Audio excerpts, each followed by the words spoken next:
urduaudiobooks.com پر آپ سن رہے ہیں سیرت سرور عالم صلی اللہ علیہ وآلہ وسلم، جلد سوئم، تالیف مولانا سید ابو العلا مودودی، آواز وجیح احمد صدیقی، پروڈیوسر اظہر نیاز۔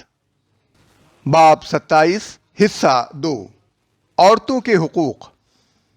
دیکھو، تمہارے اوپر تمہاری عورتوں کے کچھ حقوق ہیں، اسی طرح ان پر تمہارے حقوق واجب ہیں۔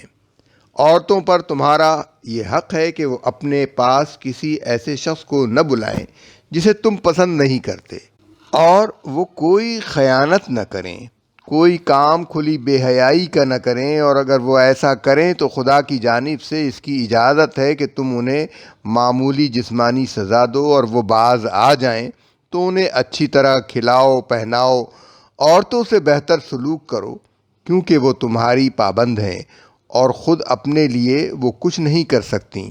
چنانچہ ان کے بارے میں خدا کا لحاظ رکھو کہ تم نے انہیں خدا کے نام پر حاصل کیا اور اسی کے نام پر وہ تمہارے لیے حلال ہیں۔ لوگو، میری بات سمجھ لو کہ میں نے حق تبلیغ ادا کر دیا۔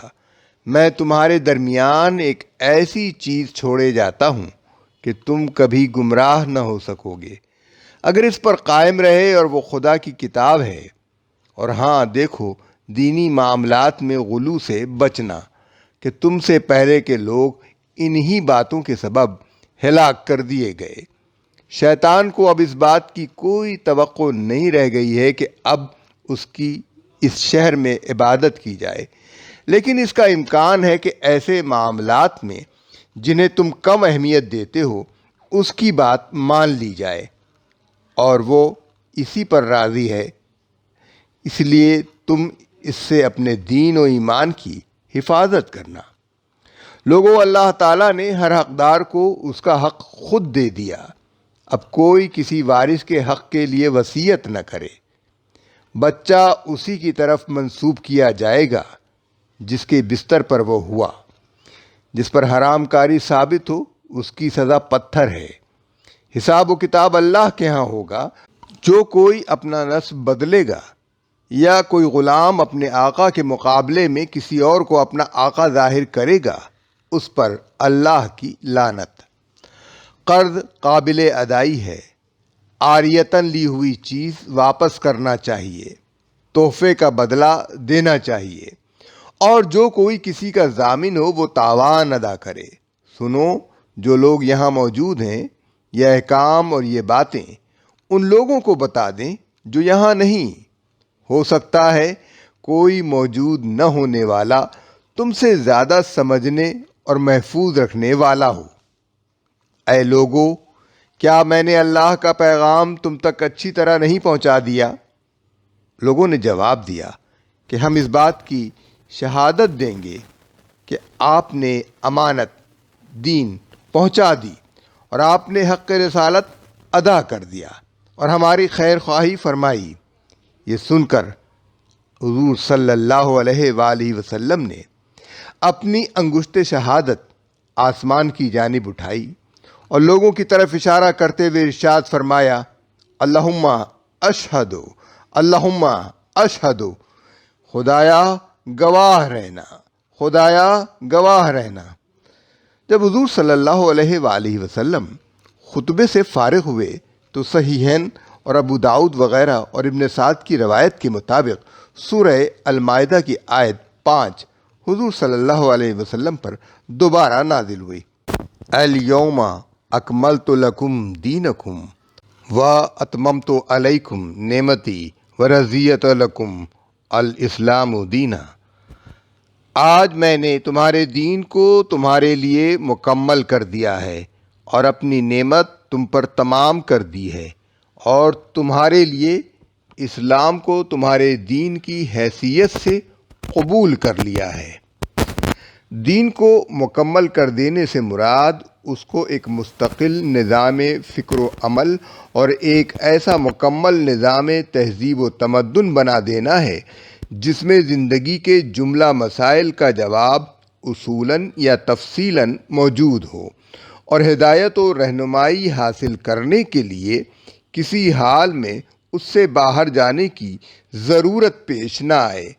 نعمت تمام کرنے سے مراد نعمت ہدایت کی تکمیل کر دینا ہے، اور اسلام کو دین کی حیثیت سے قبول کر لینے کا مطلب یہ ہے کہ تم نے میری اطاعت و بندگی اختیار کرنے کا جو اقرار کیا تھا، اس کو چونکہ تم اپنے سعی و عمل سے سچا اور مخلصانہ اقرار ثابت کر چکے ہو، اس لیے میں نے اسے درجہ قبولیت عطا فرمایا ہے، اور تمہیں عملاً اس حالت کو پہنچا دیا ہے کہ فی الواقع میرے سوا کسی کی اطاعت و بندگی کا جوا تمہاری گردنوں پر باقی نہیں رہا۔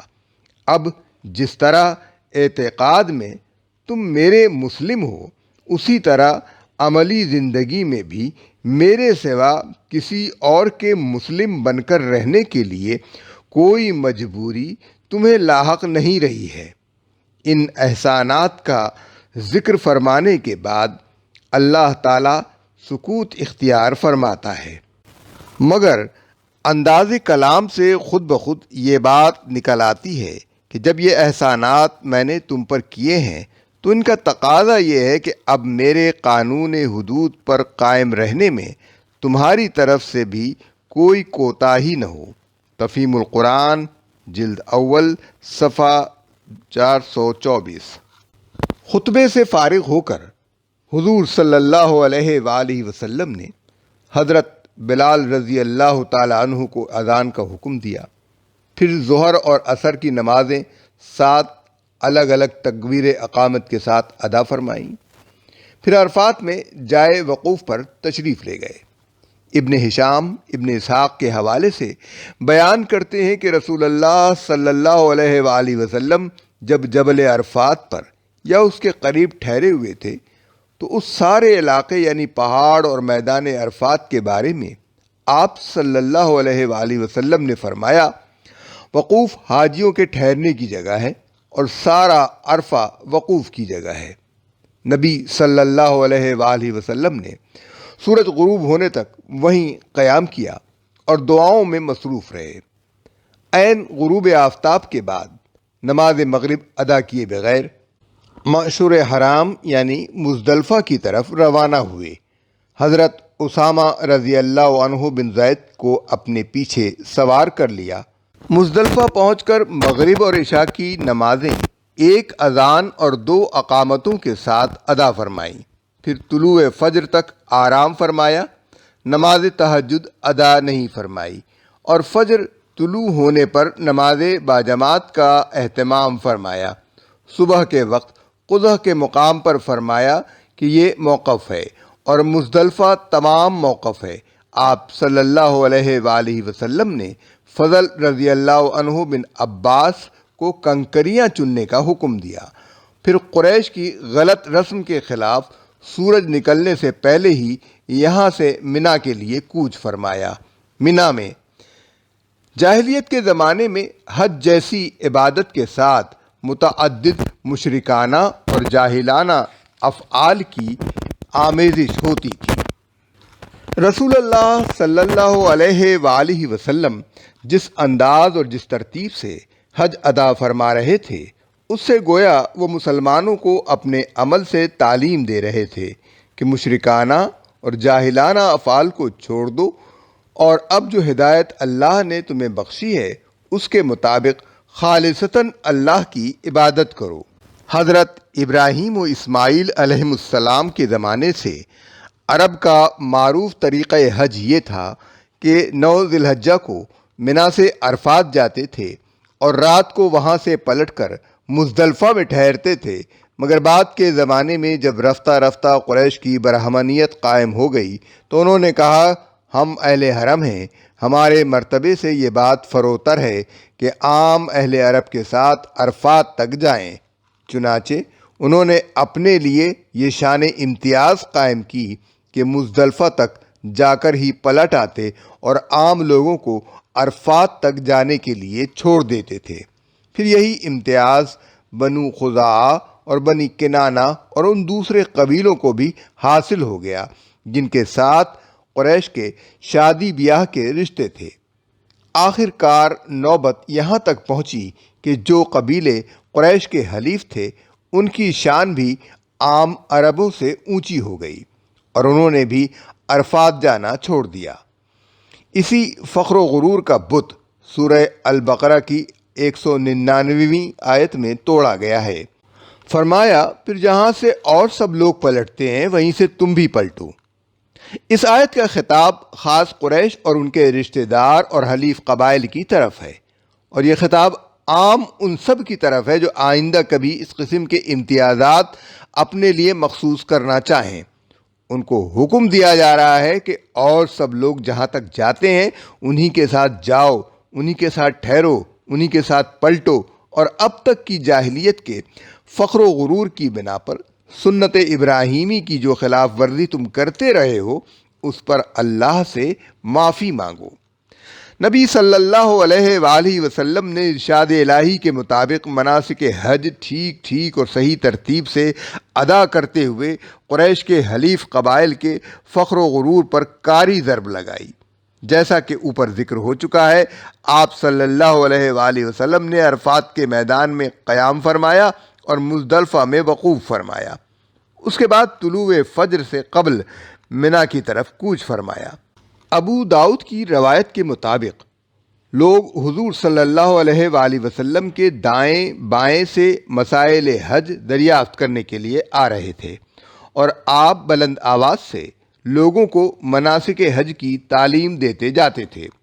اس وقت آپ کے امزاد حضرت فضل بن عباس رضی اللہ عنہ، جو اس وقت کمسن تھے، آپ کے ساتھ اونٹنی پر سوار تھے۔ صحیح مسلم اور ابو داؤد کی روایت کے مطابق رسول اللہ صلی اللہ علیہ وآلہ وسلم جب مزدلفہ سے منا کی طرف چلے تو محصر کی وادی میں آپ صلی اللہ علیہ وآلہ وسلم نے رفتار تیز کر دی۔ امام نودی اس کی شرح کرتے ہوئے لکھتے ہیں کہ اصحاب الفیل کا واقعہ اسی جگہ پیش آیا تھا، اس لیے سنت یہی ہے کہ آدمی یہاں سے جلدی گزر جائے۔ موطا میں امام مالک روایت کرتے ہیں کہ حضور صلی اللہ علیہ وآلہ وسلم نے فرمایا کہ مزدلفہ پورے کا پورا ٹھہرنے کا مقام ہے، مگر محصر کی وادی میں نہ ٹھہرا جائے۔ وادی محصر کے راستے میں رسول اللہ صلی اللہ علیہ وآلہ وسلم منا پہنچے، جمرہ کبریٰ کے پاس آئے اور آپ صلی اللہ علیہ وآلہ وسلم نے کنکریاں پھینکی۔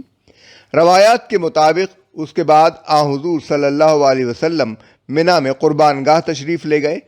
آپ صلی اللہ علیہ وآلہ وسلم قربانی کے لیے 100 اونٹ ساتھ لائے تھے، ان میں سے 63 اونٹ تو خود ذبح کیے، باقی 37 اونٹ آپ صلی اللہ علیہ وآلہ وسلم نے حضرت علی رضی اللہ تعالیٰ عنہ کو سونپ دیے کہ وہ قربانی کریں۔ اس کے بعد تمام حجاج نے بھی اپنے اپنی قربانی کے جانور ذبح کیے۔ فرمایا کہ یہ قربانی کی جگہ ہے اور تمام منا منحر ہے، یعنی قربانی کی جگہ ہے۔ ابن ہشام کی روایت ہے کہ حضرت عائشہ رضی اللہ تعالی عنہا فرماتی ہیں کہ جب قربانی کا دن آیا، یعنی 10 ذی الحجہ، تو میرے لیے گائے کا بہت سا گوشت لایا گیا۔ میرے دریافت کرنے پر مجھے بتایا گیا کہ رسول اللہ صلی اللہ علیہ وآلہ وسلم نے اپنی ازواج کی جانب سے گائے کی قربانی دی ہے۔ قربانی سے فارغ ہو کر آپ صلی اللہ علیہ وآلہ وسلم نے سر کے بال منڈوائے اور اپنے دست مبارک سے قریب بیٹھے ہوئے لوگوں میں تقسیم فرمائے، سر منڈوا کر احرام کھول دیا۔ اس کے بعد آپ صلی اللہ علیہ وآلہ وسلم مکہ معظمہ تشریف لے گئے اور بیت اللہ کا طواف کیا۔ اسے طواف زیارت یا طواف افاضہ بھی کہتے ہیں۔ تمام حجاج بھی آپ صلی اللہ علیہ وآلہ وسلم کے ساتھ طواف میں شریک ہوئے۔ مکے ہی میں ظہر کی نماز ادا فرمائی، چاہے زمزم سے پانی پیا۔ نماز ظہر مکے میں ادا کرنے کی روایت حضرت جابر بن عبداللہ رضی اللہ تعالی عنہ سے مروی ہے، جبکہ صحیحین میں حضرت عبداللہ بن عمر رضی اللہ تعالی عنہ کی روایت سے معلوم ہوتا ہے کہ آپ صلی اللہ علیہ وسلم نے نماز ظہر واپس منا پہنچ کر ادا فرمائی۔ ایام تشریق یعنی 11، 12 اور 13 ذی الحجہ کو آپ منا ہی میں مقیم رہے۔ بعض روایات کے مطابق آپ ایام تشریق کے درمیانی روز بھی حجاج کرام سے خطاب فرماتے رہے۔ پھر منا میں ایک روز آپ صلی اللہ علیہ وآلہ وسلم نے زیادہ زور کے ساتھ عرفات والی اس تقریر کو دہرایا اور اس پر یہ اضافہ کیا، دیکھو میرے بعد پھر گمراہی کی طرف پلٹ کر ایک دوسرے کی گردنیں نہ مارنے لگنا، ان قریب تم اپنے رب سے ملنے والے ہو، وہاں تمہارے اعمال کی تم سے باز پرس ہوگی۔ سنو، اگر کوئی نکٹا حبشی بھی تمہارا امیر بنا دیا جائے اور وہ تم کو کتاب اللہ کے مطابق چلائے تو اس کی بات ماننا اور اطاعت کرنا۔ یہ ارشاد فرما کر پوچھا کہ کیا میں نے تم کو یہ پیغام پہنچا دیا؟ لوگوں نے کہا ہاں یا رسول اللہ۔ فرمایا اے خدا تو گواہ رہیو، اور لوگوں سے کہا جو موجود ہیں وہ اس پیغام کو ان لوگوں تک پہنچا دیں جو موجود نہیں ہیں۔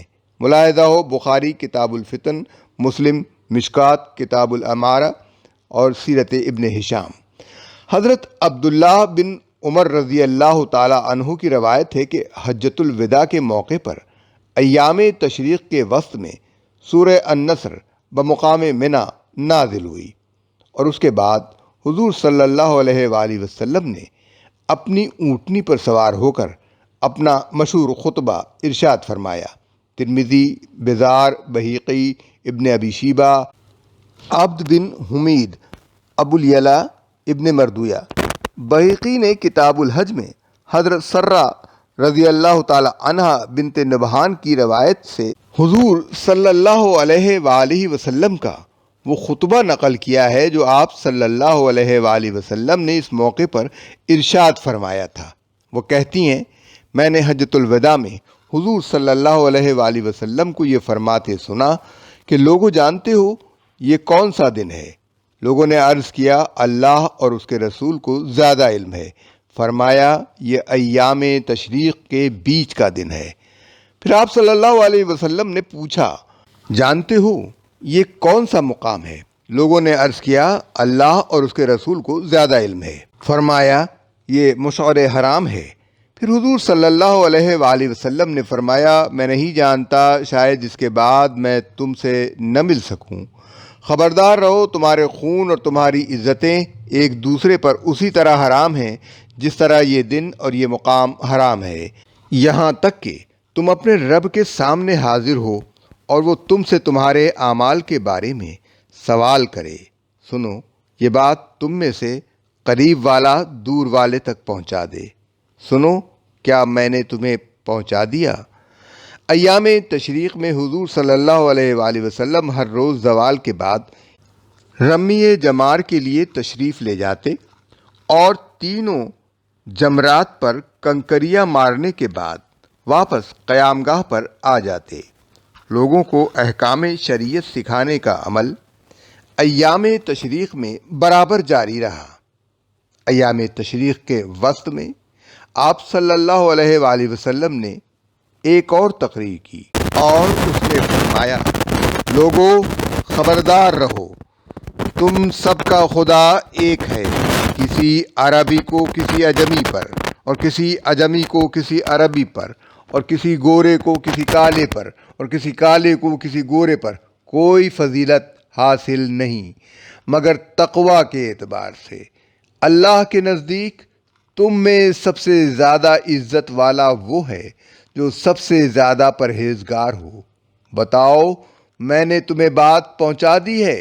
لوگوں نے عرض کیا ہاں یا رسول اللہ صلی اللہ علیہ وآلہ وسلم۔ فرمایا اچھا تو جو موجود ہے وہ ان لوگوں تک یہ بات پہنچا دے جو موجود نہیں ہیں۔ طواف وداع کے بعد آپ صلی اللہ علیہ وآلہ وسلم 14 ذی الحجہ کو مکے سے مدینہ منورہ کی جانب روانہ ہوئے۔ اس سے پہلے تمام حجاج کو اپنے اپنے علاقوں کی طرف واپس جانے کا حکم صادر فرمایا۔